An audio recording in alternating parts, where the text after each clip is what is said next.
নমস্কার।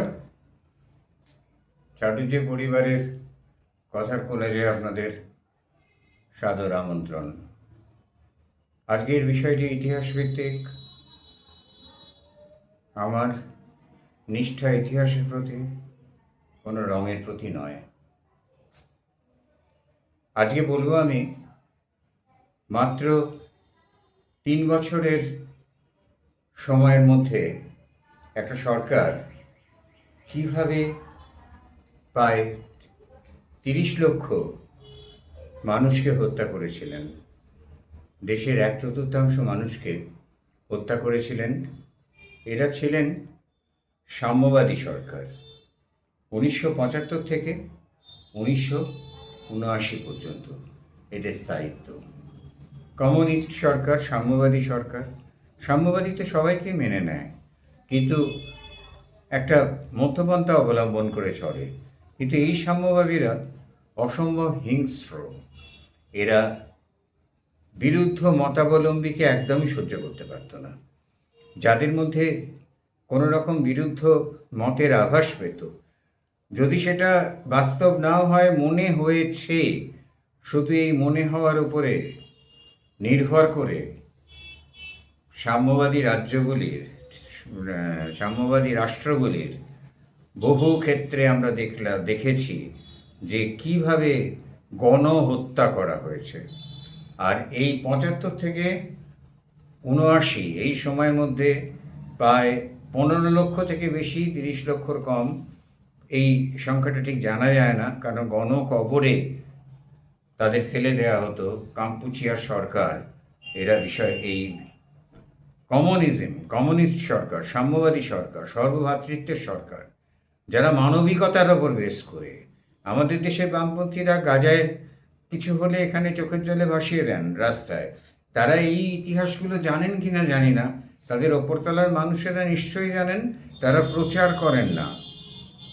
কমিউনিজমকে, বামপন্থাকে সোনার পাথর বাটি করে সকলের সামনে উপস্থাপনা করেন। এই নিষ্ঠুরতম দিকটা দেখান না, যা চেঙ্গিস খাঁ মতো লোক বা গজনীর সুলতান মাহমুদ, তার মতো ঔরঙ্গজেবের মতো অত্যাচারী মানুষও বোধহয় হতবাক হয়ে যেত ওই বুর্জোয়া শাসকেরা। আমি বুর্জোয়া শাসনকে ভালো বলছি না, মোগল শাসনকে একটুও ভালো বলছি না, কিন্তু হিটলারের মতো ফ্যাসিবাদীও স্তব্ধ হয়ে যেত এই সমস্ত সাম্যবাদীদের নিজের মতামতকে টিকিয়ে রাখার জন্য তারা যা অত্যাচার করেছে সেটার উপরে। আসুন শোনাই আমার কলমচির খাতা কি বলছে দেখি।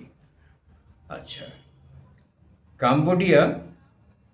কাম্পুচিয়া প্রাচীন নাম ছিল কাম্বোজ। পুরাণে বলা হয়েছে বা কথিত আছে যে হিন্দু পৌরাণিক মুনি কম্বু স্বয়ম্ভু এবং স্বর্গ অপ্সরা মেরার মিলন থেকে খেমের রাজবংশের সৃষ্টি হয়। এটা লোককথা, কাম্বোডিয়ায় প্রচলিত। এই কম্বু মুনির নাম অনুসারে এই স্থানের নাম হয় কাম্বোজ। আমরা সত্যেন দত্তের কবিতা শ্যাম কাম্বোজ, ওঙ্কার ধাম নামগুলো পড়েছি। আচ্ছা, এখানে বর্তমান জনসংখ্যার মধ্যে হচ্ছে হিন্দু ও বৌদ্ধ সংস্কৃতি ছিল অতীতে, এখন হিন্দু প্রায় নেই। এখন যে সংস্কৃতিটা, সেখানে বর্তমানে 97% থেরাবাদী বৌদ্ধ। আমরা জানি বুদ্ধদেব একজন ছিলেন, কিন্তু মানুষ দল না করে থাকতে পারে না। সেখানে এটা হীনযান, মহাযান, এই থেরাবাদী, আবার কতগুলো সাব বৌদ্ধ দল তৈরি হয়ে গেল। কী মানুষের নেচারই হচ্ছে দল পাকানো।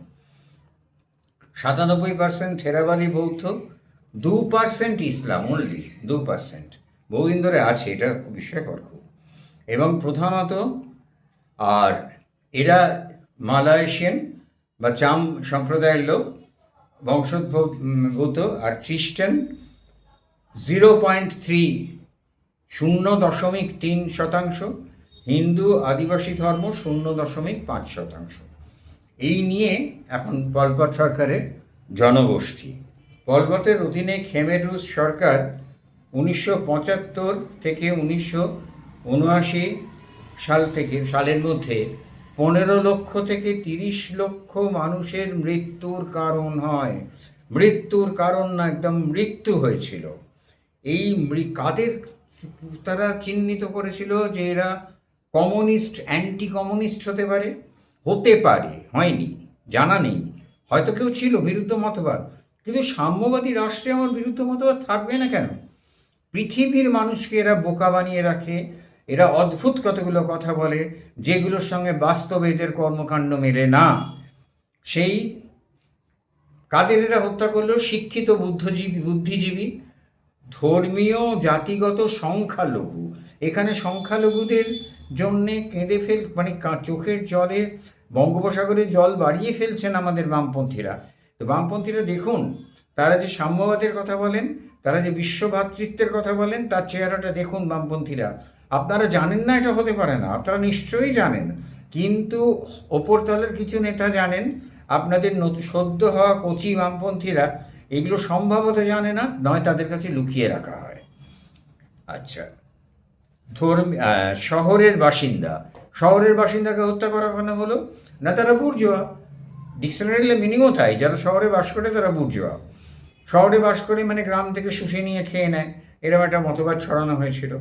সরকারি কর্মকর্তা, যারা অতীতে সরকারি কর্মকর্তা ছিলেন, তারা শোষণ করেছে, শ্রেণীশত্রু, মারো তাদের। আর ভিন্ন মতাবলম্বীদেরও হত্যা করা হয়। পলপতের যে সরকার, খেমের রুজ সরকার, সম্পূর্ণ 100% বামপন্থী, সাম্যবাদী, সমাজতান্ত্রিক সরকার। দেশটিতে বর্তমানে দেশটিতে নিয়মতান্ত্রিক রাজতন্ত্রের পাশাপাশি সংসদীয় সরকার ব্যবস্থা চালু হয়েছে, এবং এদের অর্থনীতি বর্তমানে মজাটা দেখুন, নির্ভর করছে পুঁজিবাদী ও মুক্ত বাজার ব্যবস্থার উপরে। আর সেই ভুল বোঝানো মানুষকে শ্রেণীহীন, সমবন্টন, অন্যান্য সব হলো না, পুরনো পদ্ধতিতে ফিরে গেল। এখন এরা মানুষ মারত কীভাবে দেখুন। সাম্যবাদী, ভ্রাতৃত্ববোধের ওপর দাঁড়িয়ে থাকা, সমাজতান্ত্রিক, জনদরদি, খেটে খাওয়া মানুষের পক্ষ নেওয়া সরকার, যারা কৃষকদের মাঠ থেকে তুলে এনে তাদের দিয়ে কাজ করাতো, এবং এরা একটা কৃষি আন্দোলন করতে চেয়েছিল, তার জন্য কৃষি আন্দোলনের পরিপন্থী যাদের মনে করলো তাদের হত্যা করা হলো। কিভাবে মারল? লোহার রড, ওই গরুর গাড়ির দুটো চাকার মাঝখানে যে অ্যাক্সেলটা থাকে ওইটা দিয়ে, কারণ বুলেট খরচা করবে না, এত লোক মারতে গেলে প্রচুর টাকার বুলেট লাগে, গরিব দেশ। হাতুড়ি দিয়ে মাথার পেছনে মেরে মাথা ফাটিয়ে, কোদাল মাথার মধ্যে ঘা দিয়ে, ভারী লাঠি, বাঁশের ধারালো কঞ্চি দিয়ে গলা কাটত। কল্পনা করতে পারেন এই নিষ্ঠুরতা? কেন? কমিউনিজম আসছে, সাম্যবাদ আসছে, সবাই খেতে পাবে, সবাই পড়তে পাবে যদি বেঁচে থাকে। শ্রেণীহীন সমাজ তৈরি হয়। গলার নলি কেটে দেওয়া হতো। এখানে কিলিং ফিল্ডস ছিল প্রত্যন্ত কর্নারে দেশে, সেইখানে নিয়ে যাওয়া হতো, সেইখানে গণকবর দেয়া হতো। আর যারা অর্ধমৃত, পচে গন্ধ বেরোবে বা সবারই গন্ধ বেরোবে, সেই জন্য অর্ধমৃত সহ তাদের উপরে চুন ছড়িয়ে দেওয়া হতো। কি অমানসিক যন্ত্রণা! ডিডিটি স্প্রে করা হতো। ডিডিটি আমাদের ছোটোবেলায় আমরা কলকাতাতেও দেখেছি, এই প্লিট বা আপনার এই এখন যে মশা মারার ওষুধগুলো বেরিয়েছে, সেই তাদের মতো। আচ্ছা, ডিডিটি আর এমনকি এরা শিশুদেরও ক্ষমা করতো না। শিশুদের পা ধরে গাছের কাণ্ডে মাথা আছড়ে মাথা ফাটিয়ে মারত, ভবিষ্যতে যদি তারা প্রতিশোধ নেয় এই ভয়ে।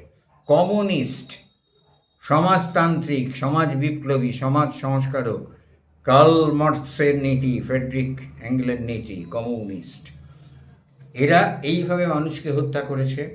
হাই স্কুল ছিল একটা, 2S21, সেটা টর্চার চেম্বার ছিল। সেখানে গিয়ে নখ উপড়ে দেওয়া থেকে আরম্ভ করে ফ্যাসিবাদীদের যা টর্চার, তাই একই জিনিস তারা করত।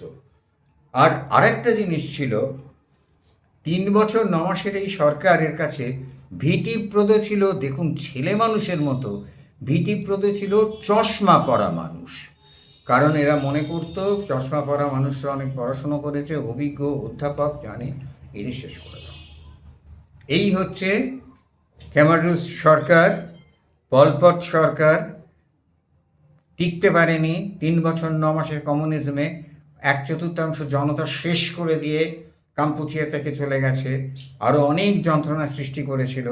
এরা সাম্যবাদী, এরা আমাদের দেশের বামপন্থীরা, যারা সমস্ত সময় সাম্যবাদ, কারুর কোনো অসুবিধে থাকবে না, তারা একটু এই বিষয়গুলো নিশ্চয়ই জানেন।